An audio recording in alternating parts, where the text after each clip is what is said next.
What happens when the one everyone leans on starts to collapse under the weight? What happens when you are the calm in the storm, the fixer in the crisis, the go-to in the chaos, but no one notices the cracks forming beneath your smile? Welcome back to Leadership Lessons, where we do not just talk about the work, we talk about the weight of it. I am Dr. Fredrick D, and today we are talking about a cost that too many leaders, especially those who are high achieving, deeply empathetic, and often isolated in their excellence, know far too well. This is for the ones who carry the room, the ones who are asked to calm it down, hold it together, fix it fast, and do all of it with grace. This is for those of you who are tired, but still showing up. Today's episode is called The Cost of Being the Strong One, leading when you're tired of holding it all together. In this episode, we will unpack the emotional toll of constantly showing up as the strong one, and explore how emotional intelligence can help you lead without losing yourself in the process. Then we will go deeper with a segment specifically for Black women, grounded in Black feminist thought. We will talk about the historical expectations of strength, the emotional tax of leadership, and what it means to reclaim rest, softness, and truth.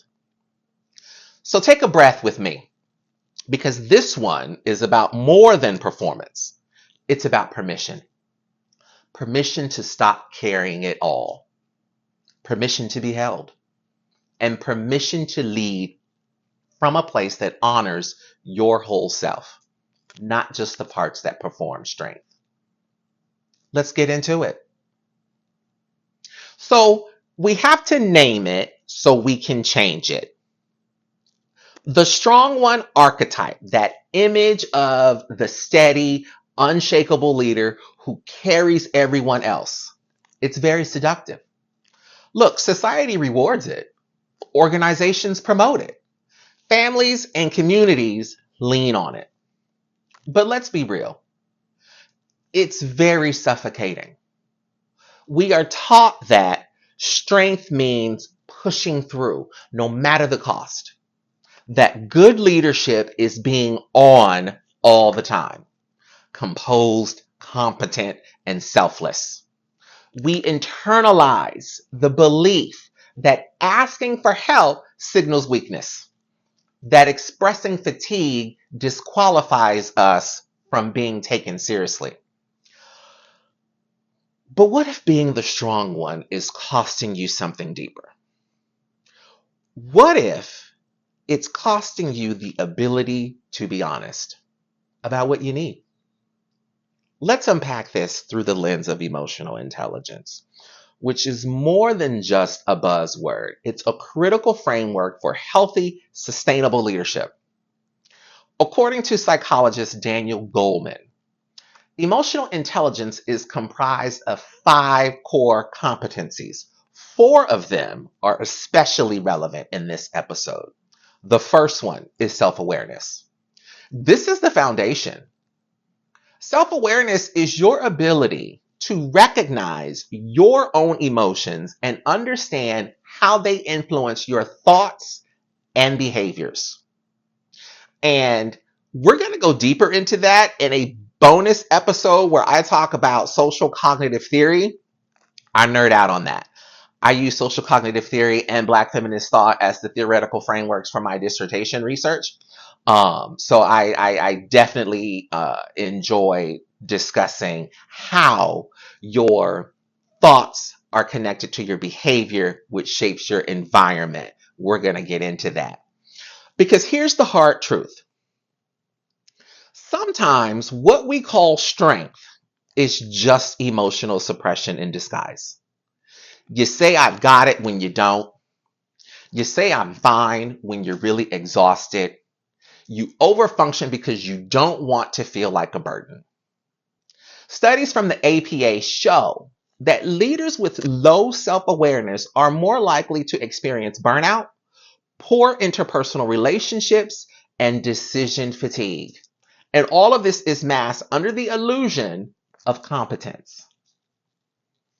Let me give you an example. Let's say you're leading a team through a challenging project. You are staying late, smoothing over team conflict, and shielding your boss from delays. Everyone thanks you for being so reliable, but no one knows you cried in your car yesterday. No one knows that you have to sit in your car for 15, 20 minutes before going into the office. That's not sustainable. That's a warning sign. And it leads us to the next emotional intelligence component that's relevant here, reality testing. This competency is about seeing things for what they are, not what you wish they were or what you have been conditioned to accept. You have to ask yourself, is what I'm carrying sustainable or just expected? Am I really okay? Or am I just used to being overwhelmed? So there's a Gallup report that says 44% of employees report feeling stress a lot of the day. Among managers, this rate is even higher. Why? Because many leaders normalize chronic overload as just part of the job. There are people out there who have not taken a vacation in quite some time. Let's say you haven't taken a real vacation in 2 years. You keep telling yourself it's not a good time. But it's never a good time. That's not loyalty. This is dysfunction disguised as dedication. Take your time off. The next emotional intelligence component that's relevant here is emotional expression. This is your ability to communicate feelings authentically and constructively. When was the last time you said, I'm overwhelmed? I am not at my best right now. I need support. And when you did say it, did you believe you still had value in the moment? Brene Brown's research on vulnerability reveals that emotionally expressive leaders are more trusted, more relatable, and better equipped to foster psychological safety within their teams. So let's say you are managing back-to-back deadlines. Your team asks for yet another meeting. Instead of silently absorbing it, you say, I want to give this my full attention, but I need a breather first. Can we meet after lunch? I do this at work all the time.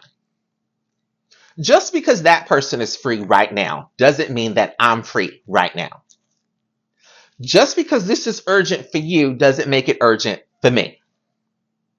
Now, because I work in healthcare, I will reprioritize my workload based on the impact to patient care or continuity of services. Those things I will prioritize and make time for. However, don't just text me, email me, ping me on Teams, or send me a message through Zoom and all these other ways that you can interrupt my day.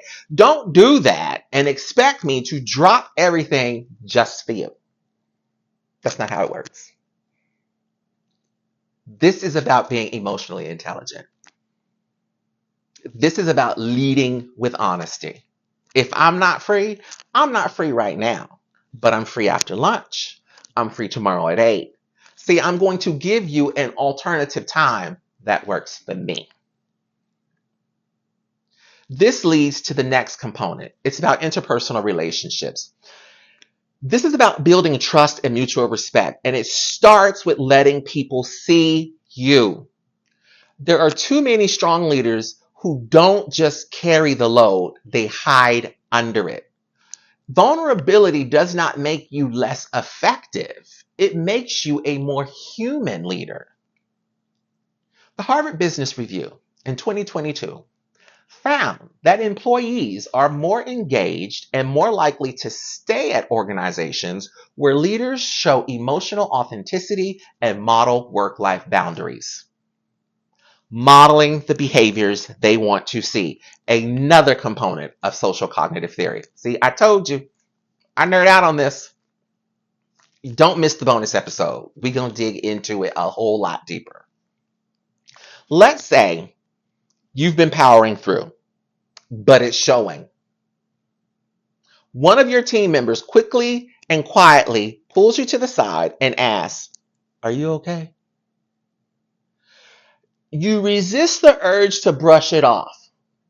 See, that's power in the pause. Instead, you say, "Honestly, I've been better. Thanks for asking." That's it. You don't have to unload the burden onto the person. You don't have to disclose all of the gory details of your emotional distress or what you are battling in this moment. You are simply acknowledging to this person, yes, I do have a burden. Yes, I am carrying stress. And you're thanking them for seeing you. Thank you for asking. Thank you for noticing. Thank you for seeing me. That one sentence can transform your culture. So I want to ask you a few hard questions, honest questions. Who checks in on you without needing something? Who have you let in enough to see your fatigue? When is the last time you told the truth about your bandwidth? These are not soft questions. They are survival questions because the cost of being the strong one is not just exhaustion. It's emotional invisibility. It's overfunctioning in silence. It's earning worth through performance. It's waking up one day and realizing you have built a version of leadership that does not leave room for your humanity. The truth is, strength without support is not resilience. It's erosion. Let's start telling the truth about what it costs us to always be the strong one. And more importantly, let us start building leadership cultures that don't make it the only option. Now I want to speak directly to Black women. Because this conversation, it don't just resonate, it reverberates.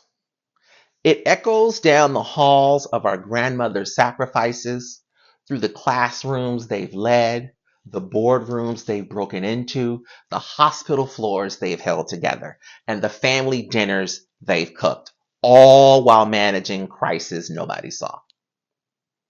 This hits different because for Black women, your strength has been demanded, not just admired. It has been expected, not always respected. It has been extracted, but rarely replenished. And I want to say this clearly, Black women, you are not invisible. You are not too much. You are not here to hold the world together while yours falls apart. Black Feminist Thought, brilliantly woven by scholars like Patricia Hill Collins, Bell Hooks, Kimberly Crenshaw, and Audre Lorde. It tells us something essential. The myth of the strong Black woman is not a compliment. It's a cage. It's been built by systems that love your labor but not your lament, that praises your performance but punishes your truth, that exploits your excellence but denies your exhaustion. Let's call it what it is.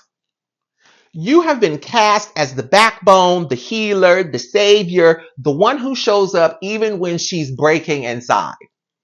And when you speak up, they call you angry. When you cry, they say you're unstable. When you need rest, they call you lazy. But see, I want you to know this. Emotional intelligence isn't just a toolkit for leaders. It's a liberation practice for Black women. Let me walk you through what it looks like. Self-regard is honoring your worth, not just when you're producing, but when you're breathing. You don't have to earn rest. You deserve it. Not after the report is done, not after the kids are asleep, now, because your existence alone is worthy of care. You have to be emotionally self-aware. You've got to give yourself permission to name your emotions fully and freely. You're allowed to say, I'm tired. I'm overwhelmed. I need someone to show up for me. Saying those words doesn't make you weak. It makes you whole. This leads you to assertiveness and boundaries. You can say no and still be a nurturer. You can set a limit and still lead with love. Boundaries are not barriers to connection. They are bridges to self-respect. You've got to have empathy for yourself. You give grace to everyone else. Give some back to yourself. You are doing more than enough. Even when it feels like the world is asking for one more miracle from your tired hands. Let me say this plainly. You are allowed to be tired. You are allowed to be soft. You are allowed not to have it all together. You are allowed to be held. You are a leader not because you suffer well, but because you live fully. So I ask you, what would it mean to stop surviving leadership and start living in it? What would it mean to define strength not as silence or stoicism, but as truth-telling, rest, and joy? What if rest wasn't the reward, but the requirement? What if softness wasn't the opposite of power, but its source? Black Feminist Thought tells us that lived experience is knowledge, that your feelings are data, your emotions are intelligence, your rest is resistance, and your truth, that's revolutionary. So to every Black woman listening right now, let this be your permission slip. You don't have to be the strong one today. You just have to be the whole one. And that is more than enough. So what do you do when you're leading but tired? When you're high performing but hollowed out? When you know you need support but no one's offering it unless you ask? Let's pivot to some practical moves. You know what we call it, those change moves. Those actions, those intentional steps that are designed for moments like these. These aren't about pushing through. These are about leading yourself with the same care and strategy you give to others. The truth is, emotional intelligence without self-awareness is merely performance, not practice. The first intentional move, schedule rest like responsibility. Let's stop treating rest like a reward that you earn after productivity. Rest is not indulgence. It's preventative maintenance. It's the fuel, not the finish line. What do? Block rest into your calendar like a standing meeting. You're not available. Treat it with the same non-negotiable respect you give to a board presentation or a one-on-one meeting with your VP. Protect it from guilt and over-justification. See, research from the Harvard Business Review found that leaders who protect time for rest and recovery report higher emotional regulation, stronger decision-making, and better long-term team outcomes. Rest isn't passive. It's productive recovery. You wouldn't skip a high-stakes meeting for your team, so don't skip your own restoration. Add that 15-minute rest break between meetings. Go take a walk, stretch, breathe, honor your humanity. The next intentional move, create a check-in circle. See, leadership can be isolating, especially when you're the one everyone relies on. That's why you need a check-in circle, a few trusted people who see you beyond your role. All you do is identify 2 or 3 people that can be real with you. No performance required. Set regular mutual check-ins. These aren't vent sessions. They're truth-telling spaces. Use prompts like, what are you carrying this week? Or where are you feeling full or empty? Susan David is a psychologist whose work on emotional agility shows that naming emotions is in safe spaces increases emotional flexibility, resilience, and well-being. You got to have places where you don't have to be the hero. You can just be human. Maybe it's a group chat. Maybe it's a 20-minute Zoom every Friday. The form in which you meet doesn't matter. The freedom to be seen without being strong does. The next intentional move, you need to use boundary scripts. Let's get real. Many of us know we're stretched too thin, but we don't know how to say it out loud. We default to yes because saying no feels like failure. That's why you need boundary scripts. Prepared language that honors your limits without guilt. You can practice saying, I can't take that on right now. I'm at capacity. Let me come back to you when I've rested. Can we revisit this next week? Everything is not urgent. It does not have to get your attention today, right now, at this moment. According to the Center for Creative Leadership, leaders who set clear boundaries are more respected, not less, and their teams perform better due to clarity, predictability, and modeling healthy work-life integration. So instead of ghosting a request, respond to it and say, thanks for thinking of me. I'm protecting my time right now so I can show up with intention. Let's revisit this in 2 weeks. That's leadership with backbone and grace. You can only do this if you stay on track with your emotional load. This is intentional move number 4. You're probably carrying more than you realize, and most of it isn't your job description. That's what we call invisible labor. Emotional processing, conflict mediation, anticipation of team needs, DEI advocacy, and more. What you need to do is start a weekly emotional load log. List everything you're holding, not just tasks, but your feelings, your fears, and invisible weight. Name it. Reflect on your patterns. Are you carrying what should have been shared? The American Institute of Stress notes that leaders often internalize other people's emotions, especially in caregiving or culturally taxing environments, which leads to emotional fatigue and burnout. Awareness is the first step in recalibration. Here's an example. You can write out and say, this week I calmed a team's anxiety, carried guilt over a missed deadline, and kept silent in a meeting to avoid conflict.